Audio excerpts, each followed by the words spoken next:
Few people know, but among the 12 tribes of Israel, there was one that stood out in a surprising way. The tribe of Issachar was not known for its military strength or great wealth, but for something much rarer and more valuable: wisdom and discernment. But how did this happen? Who was Issachar, and what was the role of this tribe in the history of God's people? Why does the Bible mention that the sons of Issachar understood the times and knew what Israel should do? Could this tribe have held a special secret about God's will? In this video, we will explore a nearly forgotten legacy, filled with meaning and lessons that can still transform the way we see the world today. Are you ready to discover what few people know about the tribe of Issachar? Then, let's unravel this incredible story together. The story of Issachar begins in the midst of a family marked by disputes, frustrations, and unfulfilled desires. His father, Jacob, never imagined that his life would take such a complicated turn. He loved Rachel deeply and worked for 7 years to have her as his wife. However, on the day of the wedding, he was deceived by his father-in-law Laban, who placed his eldest daughter Leah in Rachel's place. To finally marry Rachel, Jacob had to serve for another 7 years, finding himself trapped in a situation he never desired. Leah always knew she was not her husband's first choice. Every distant look from Jacob, every affectionate gesture reserved only for Rachel, reinforced her position as the second option. But God saw her pain and granted her children, a gift of great value at that time. With each birth, she hoped that Jacob would finally look at her with love. However, no matter how much her family grew, Jacob's heart still belonged to Rachel. Meanwhile, the rivalry between the sisters intensified. Rachel, unable to have children, saw each of Leah's pregnancies as a painful defeat. Consumed by envy, she decided to give her servant Bilhah to Jacob, so that Bilhah could bear children in her name. Not wanting to be left behind, Leah did the same with her servant Zilpah. Thus, within Jacob's household, a silent competition emerged, where children were counted as trophies, and Jacob's love was the ultimate prize. It was in this atmosphere of competition and unfulfilled desires that Issachar was born. Leah, already the mother of several children, still longed for one more. To her, each new life she brought into the world was a way of reaffirming her place beside Jacob. One day, her firstborn son Reuben found mandrakes in the field, plants that, at the time, were seen as a symbol of fertility. Rachel, desperate to conceive, wanted those mandrakes at any cost. So she made an unusual deal with Leah. In exchange for the plants, Leah would have one more night with Jacob. From this peculiar exchange, Issachar was born, the product of a family context filled with disputes, yet also of purposes beyond human understanding. That night, God heard Leah's silent cry and granted her another son. When the baby was born, she named him Issachar, a name that carried a deep meaning: reward or wages. To Leah, that boy was proof that God saw her effort and faithfulness, a divine gift amid the struggles of her life. The years passed, and Jacob already felt the weight of old age. Knowing that his days on earth were coming to an end, he gathered his 12 sons. But that meeting was not just a farewell. It was a solemn moment in which each of them would hear words that would shape the destiny of their descendants. Jacob's sons remained attentive and reverent. They knew that their father, the man who had wrestled with God and received the name Israel, was speaking words that came from the Most High himself. One by one, Jacob looked into the eyes of his sons, delivering blessings, warnings, and promises that would echo for generations. Then, it was Issachar's turn. Jacob gazed at his son with a deep look and with a firm voice declared, "Issachar is a strong donkey lying down between two burdens." He saw that rest was good and that the land was fertile, so he bowed his shoulders to bear the burden and became a servant to forced labor. Genesis chapter 49, verses 14 and 15. Jacob's words seemed enigmatic, but they carried a powerful meaning. He compared Issachar to a robust donkey, an animal symbolizing endurance and strength, capable of carrying heavy loads without giving in. This indicated that his descendants would be tireless workers, willing to take on great responsibilities without hesitation. However, there was a crucial detail. Jacob also mentioned that Issachar recognized that rest was valuable and that the land was fertile. This meant that his tribe would not follow the path of Judah, who would lead the kings of Israel, nor of Joseph, who would stand out in power and influence. Instead, the tribe of Issachar would find its purpose in stability and hard work. They would prefer the tranquility of the land over the chaos of wars, choosing the sustenance of fertile soil rather than engaging in endless conflicts. But this choice would not come without a cost. Jacob continued his prophecy, and he bowed his shoulders to bear the burden and became a servant to forced labor. These words revealed an important aspect of the destiny of the tribe of Issachar. Although they would be strong and hard-working, there would be times when, to preserve the peace and security of their fertile lands, they would accept living under the rule of other nations, paying taxes instead of engaging in endless battles. Jacob's vision not only anticipated the future of his descendants, but also described the very essence of the tribe of Issachar. They would be a resilient and prosperous people, but they would constantly face a dilemma: to fight for their freedom or to submit to the rule of other nations in exchange for stability.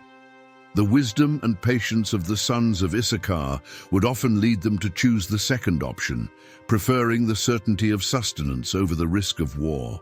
This characteristic would become a defining trait of the descendants of Issachar throughout history.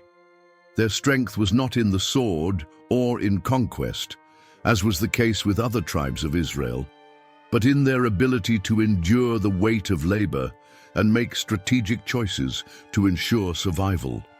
Many years later, this same people would feel the weight of slavery in Egypt. The tribe of Issachar, just like the other 12 tribes of Israel, grew and multiplied, fulfilling the promise that God had made to Abraham, that his descendants would be as countless as the stars in the sky. But now, they were under the rule of Pharaoh, working tirelessly for a kingdom that was not their own. However, God heard the cry of his people. He raised up Moses as the deliverer of Israel, and with signs and wonders, he challenged the power of Egypt. The plagues struck the land, and finally Pharaoh relented. Among the multitude leaving slavery behind, heading toward a new promise, was the tribe of Issachar, a strong, faithful, and numerous people ready to write the next chapter of their history. As they crossed the Red Sea and entered the wilderness, the sons of Issachar, like all the tribes of Israel, had to learn to trust fully in God. That journey was not just a passage, it was a true transformation. It was not a small group, but an immense multitude, made up of hundreds of thousands of people, each with their own story, challenges, and hopes for the future. To maintain order, each tribe received specific roles, for the journey to the Promised Land required organization and discipline. In the wilderness, God commanded Moses to conduct a census, counting the number of men fit for battle in each tribe. It was at this moment that the strength of the tribe of Issachar was revealed. More than 54,000 men were ready to defend Israel if necessary. Numbers chapter 1, verses 28 and 29. This demonstrated that besides being numerous, the tribe was strong and prepared for any battle that lay ahead. When God established the arrangement of the camps around the tabernacle, Issachar was given a place of honor. They were positioned to the east, alongside the tribes of Judah and Zebulun. This detail was significant because this group led the march whenever the people advanced through the wilderness. Being next to Judah, the tribe from which, in the future, King David and the Messiah himself would come, was both a privilege and a great responsibility. During the 40 years of wandering, Many Israelites wavered between faith and rebellion. There were moments of murmuring against Moses. Some wanted to return to Egypt, and even challenges to God's authority arose among the people. But the tribe of Issachar remained steadfast, staying loyal to the divine covenant. They understood that the journey was long, but the promise was greater. Then finally, the awaited day arrived. After 4 decades in the wilderness, Israel stood before Canaan, the land that God had promised to their ancestors, a place flowing with milk and honey. But this land would not simply be handed over. Joshua, chosen by God as the leader after the death of Moses, had the difficult mission of conquering it and dividing it among the 12 tribes. The new generation of Israel was ready to take the next step, and Issachar was among those who would march forward to fulfill the divine promise. The tribe of Issachar advanced with determination in the conquest of the promised land. Although they were not fierce warriors like the tribes of Judah or Ephraim, they knew they could not give up on God's promise. Side by side with their brothers, they fought bravely, and when the time came to divide the land, they received one of the most prosperous regions of Israel, the Valley of Jezreel. The Valley of Jezreel was a true gift. Its fertile lands, irrigated by abundant rivers and enriched with nutrient-rich soil, made the region perfect for agriculture. While some tribes received mountainous or arid areas, Issachar inherited fields ready for planting, ideal for growing wheat, barley, grapes, and raising livestock. It was there that Jacob's words began to be fulfilled. Before his death, he had prophesied that Issachar would recognize the value of the land and dedicate himself to labor. And so it happened. The tribe prospered, becoming known for its strength in agriculture and for the essential role it played in sustaining the people. Instead of seeking glory in battles, they preferred to cultivate the land and feed Israel. But along with this blessing came a great challenge.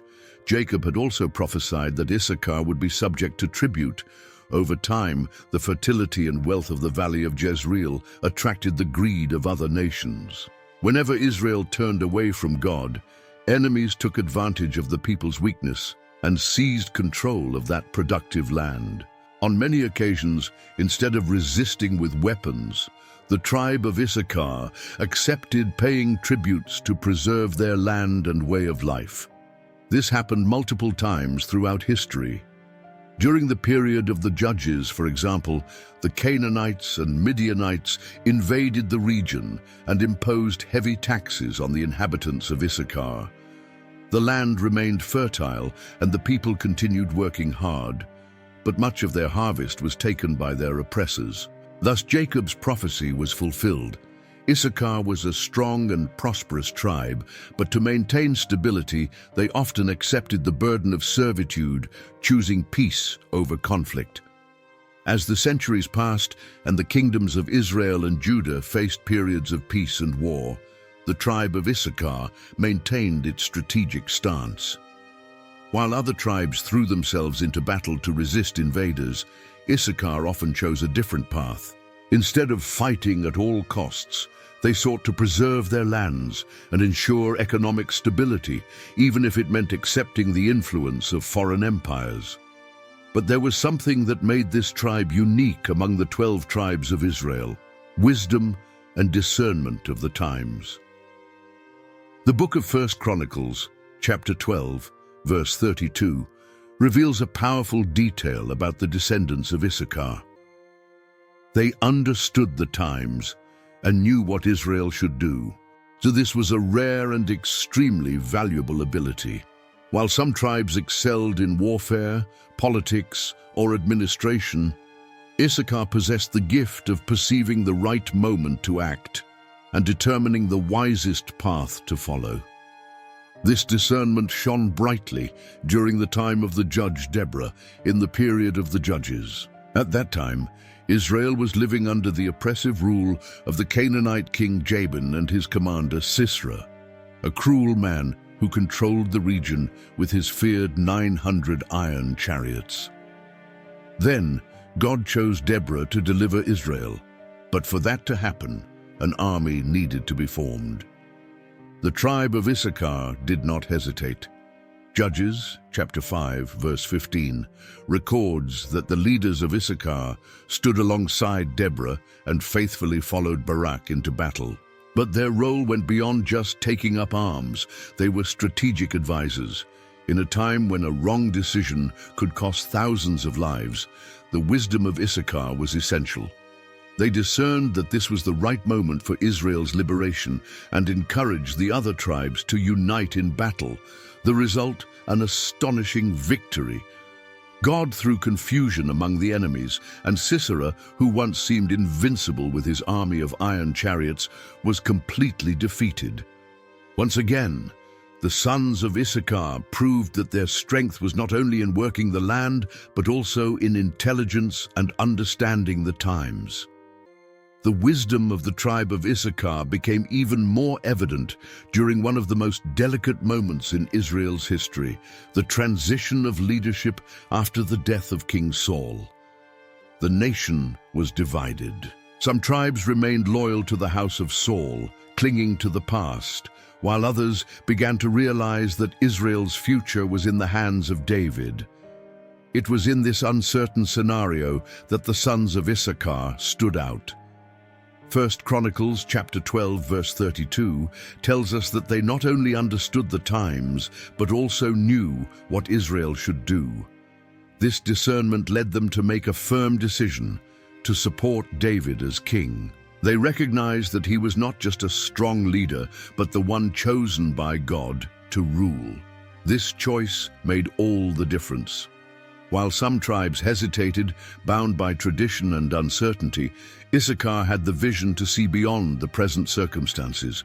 They understood that God's plan was not in what was familiar, but in what was yet to come. Their support helped strengthen David's kingdom and unify the people, bringing stability to his reign. But their role did not stop there. When David finally took the throne, the sons of Issachar continued to be essential figures. The kingdom needed organization, and this tribe, with its natural wisdom, contributed to the political and administrative structure of the government. They were not just good advisors, they were strategists.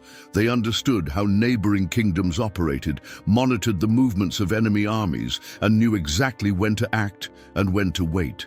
Moreover, they had a deep knowledge of God's law, helping to keep Israel on the right path. Thanks to this vision, the reign of David became one of the most prosperous in the history of Israel. With justice and wisdom, he strengthened the kingdom and made the nation a great power. But time passed, and with it, Israel's faithfulness began to weaken. The kingdom that had been established on God's promise started to fall into corruption. Idolatry and injustice took over the people, and the nation that was supposed to be a light to the world turned away from its creator. The consequences of this rebellion would not take long to come. The tribe of Issachar, one of the 12 tribes of Israel, was no longer what it had once been. Before, they were known for their strength in labor and, above all, for their wisdom. They were scholars of God's law, counselors who understood the signs of the times and knew how to guide Israel in the right path. But now, they were part of a kingdom that had abandoned its covenant with the Lord. The connection with God, which once guided them, had grown weak.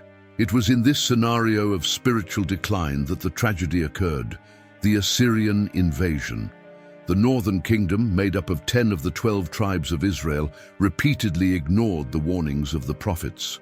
God sent men like Elijah, Elisha, Hosea, and Amos to warn the people and call them to repentance. But the kings of Israel refused to listen. Instead of turning to the Lord, they persisted in idolatry, raising pagan altars and offering sacrifices to foreign gods. Then, in 722 before Christ, the Assyrian Empire, known for its brutality and military strength, marched against Israel with a devastating attack. The kingdom was not only defeated, it was destroyed. Cities were plundered, homes were demolished, and families were torn apart. The people were taken from their land and led away as captives to distant regions. The tribe of Issachar was one of the many that were deported. As part of the northern kingdom, they were forced to abandon the valley of Jezreel, their fertile lands and their way of life. Without their own territory and without recognized leadership, their tribal identity began to fade. The descendants of Issachar were scattered among other nations, mixed with foreign peoples, and over the generations, their roots became increasingly difficult to trace. What was once a strong and wise tribe, capable of understanding the times and advising kings, now disappeared in exile, carried away by the consequences of Israel's disobedience. Although the tribe of Issachar vanished as a political entity, its legacy was never erased. The knowledge and wisdom of the men of Issachar, those who understood the times and knew what should be done, continued to be remembered among the Israelites. More than warriors or farmers, they were recognized for their discernment and strategic vision, able to see beyond the present moment and make decisions that benefited the entire nation. As the centuries passed, Israel faced new challenges, periods of exile and restoration, but the influence of Issachar never ceased to exist. When the Jews returned from Babylon and began to rebuild their national and spiritual identity, the spirit of the sons of Issachar remained alive. The scribes, teachers of the law, and interpreters of scripture were often compared to the wise men of this tribe. Like them, they dedicated their lives to studying the Torah, seeking to understand God's plans and guide the people in times of crisis and change. Even though Issachar ceased to exist as a formally recognized tribe, its heritage transcended geography and politics. It became a symbol of wisdom, discernment, and knowledge, influencing generations far beyond its time. Its legacy still echoes among those who seek to understand the times and act with wisdom, reminding us that true strength is not only in the sword or in power, but in the ability to comprehend and follow God's plans. Now tell me, did you already know the story of the tribe of Issachar in the Bible? If this message spoke to your heart, share it with others, leave a like, and subscribe to the channel so you don't miss the next videos. May God bless your life.